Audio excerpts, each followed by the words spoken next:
हिंदुत्व की जोड़ी की बात हो रही है। देखिए ये मंच पर आप तस्वीर देखें, सनातन की बात करने वाले विजय जी और हिंदू अपनी आइडेंटिटी की बात करने वाले, भारत के संस्कृति की बात करने वाले, अगर सबसे ज्यादा चर्चा में कोई है तो वो प्रधानमंत्री नरेंद्र मोदी है, कोई दो राय नहीं।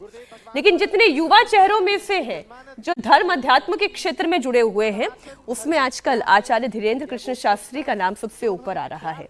मैं फिर दोहराती हूँ, युवा चेहरों में से हिट जोड़ी है, बिल्कुल हिट जोड़ी। और ये आपने ठीक कहा, उसको आज अभी हमने पहले भी चर्चा इस पर कर रहे थे कि यंग पोस्टर बॉय है वो हिंदुत्व के, जो पंडित धीरेन्द्र शास्त्री है।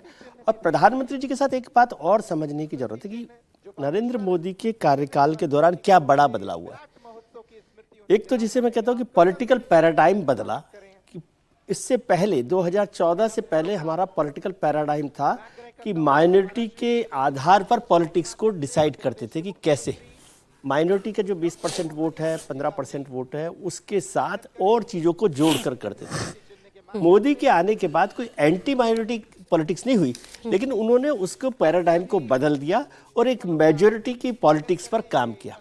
और उससे भी बड़ी बात है कि हिच खत्म हो गई। जो पहले भी राजनेता, प्रधानमंत्री, मुख्यमंत्री मंदिरों में बाबा के पास जाते थे, लेकिन बड़े छुपे से, डरे से ये जाते थे।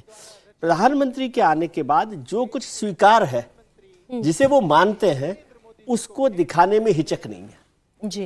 इसको लेकर बहुत बार आलोचना भी उनकी की गई कि क्या होना चाहिए, क्या नहीं होना चाहिए।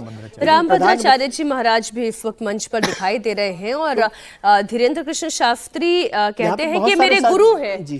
चिदानंद महाराज भी है, सरस्वती भी है, ऋषिकेश वाले रामभद्राचार्य जी भी है, चिदानंद सरस्वती भी है, ऋतंबरा जी भी वहां पर उनको इनवाइट किया गया है, वो भी शायद वहां पर होंगी। तो वो जो हिच खत्म की है, और एक पॉलिटिशियंस का ये नहीं है कि वो मानते हैं और उसको सामने नहीं लाते, वो जो एक हिच खत्म हुई है, वो बदलाव आया है। और इसलिए वो जहां भी जाते हैं वो पूजा कर रहे हैं, आरती कर रहे हैं, स्नान कर रहे हैं, कुंभ में स्नान कर रहे हैं, वाराणसी में भी आपने देखा होगा।